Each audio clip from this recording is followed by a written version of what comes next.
The Crossroads arena stank of recycled air and old violence.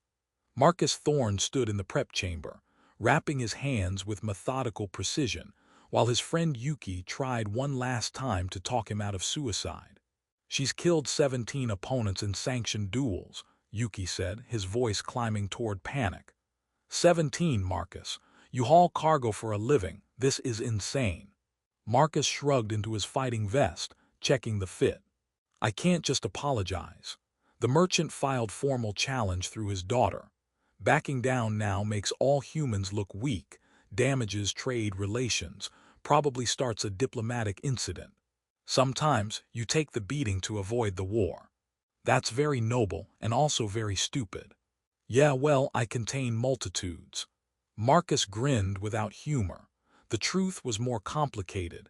He had training he didn't advertise, skills from a past life he'd buried under years of honest hauling work. Not enough to beat Ashara, probably, but enough to make it a fight worth watching. The arena doors opened. The crowd's roar hit like physical force, hundreds of beings from dozens of species, all eager to watch the human get dismantled. Marcus stepped into the combat circle, and there she was. Ashara, daughter of the merchant he'd offended, blade master whose reputation preceded her like a killing frost.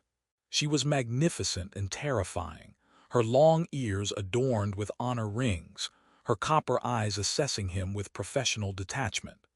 They bowed formally. Marcus removed his jacket, revealing the tattoo running down his left arm, intricate design he'd gotten years ago because it looked mysterious and cool. He'd never known what it actually meant. The match began. Ashara moved like death given form, her blade cutting air with whispers that promised pain. Marcus defended more than attacked, using technique over strength, staying alive rather than winning. She was better, decades better, but he wasn't completely helpless. The crowd appreciated his competence even as they waited for the inevitable ending. Ashara pressed the attack, driving him back across the arena floor. Then she committed to a finishing strike, closing distance for what should be match-ending blow.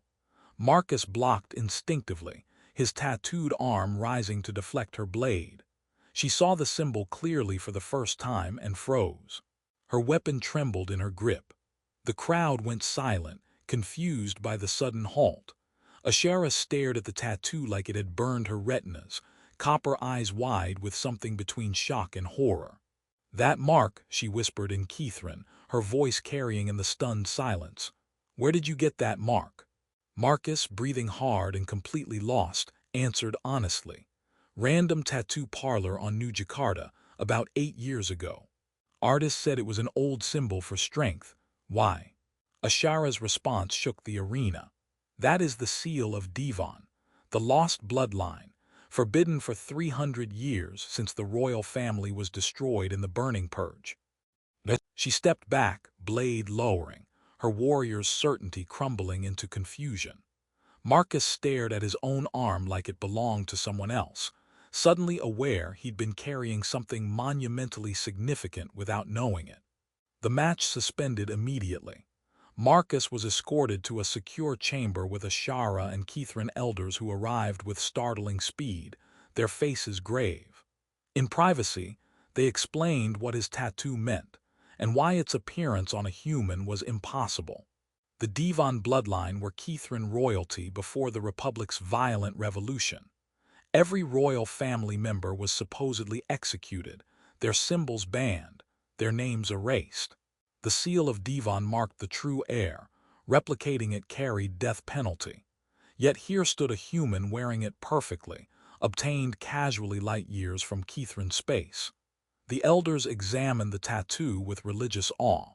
Its details were exact, too exact for coincidence. Marcus explained everything.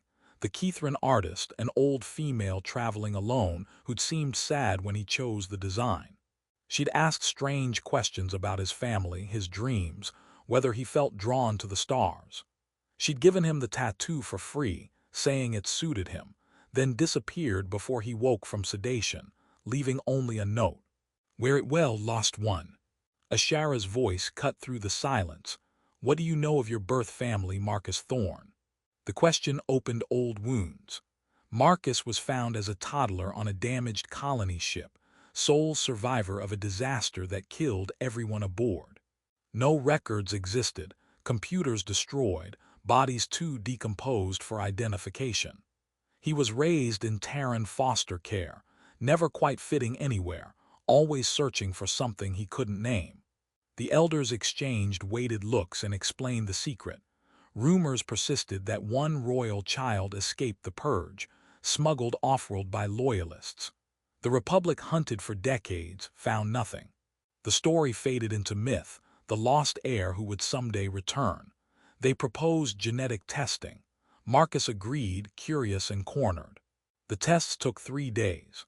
Political tensions rose as Kethran factions debated the tattoo's meaning, while Marcus and Ashara were forced into constant proximity. They actually talked, not as challenger and challenged, but as people. Ashara admitted she'd been curious about humans who seemed so casual about honor. Marcus confessed he was tired of running from confrontation. They found common ground as outsiders trying to live up to expectations they never chose. The genetic results confirmed the impossible. Marcus carried Kethran DNA markers specifically associated with the Devon bloodline. Not fully Kethran. The DNA showed human Kethran hybridization, biologically impossible but somehow real. The elders theorized his mother was Kethran royalty, his father human, their child smuggled to safety when the purge began. Marcus Thorne was the lost heir, or part of him was. Chaos erupted. Kethran monarchists saw their rightful ruler returned. Republicans viewed him as threat. Humans didn't know what to make of a hybrid with claim to alien throne. Marcus reeled, his identity shattered and reformed in 3 days. Ashara made her choice. She formally withdrew her challenge and offered her blade in service, not to the heir, but to Marcus the person, who'd faced her honorably not knowing he carried royal blood. Her oath cut through political calculation with simple personal loyalty. Marcus accepted as friend, not prince, because amidst chaos, her straightforward honor was the only thing making sense. He stood before the Kethran High Council, Ashara at his side, and addressed them with honest confusion. He was a cargo hauler who got a cool tattoo and became a political crisis. He didn't want their throne, but he wouldn't deny what he was, and maybe being proof that Kethran and human could share blood meant something worth preserving. The duel that began in an arena ended in a council chamber, with a forgotten tattoo becoming symbol of impossible unity, and a human who defended his honor discovering he was defending a legacy he never knew he carried. The crowd that came for a fight witnessed instead a revelation that would reshape 2 species' futures, all because one woman froze when she saw a mark that should not exist, and one man discovered he was far more than the sum of his scars.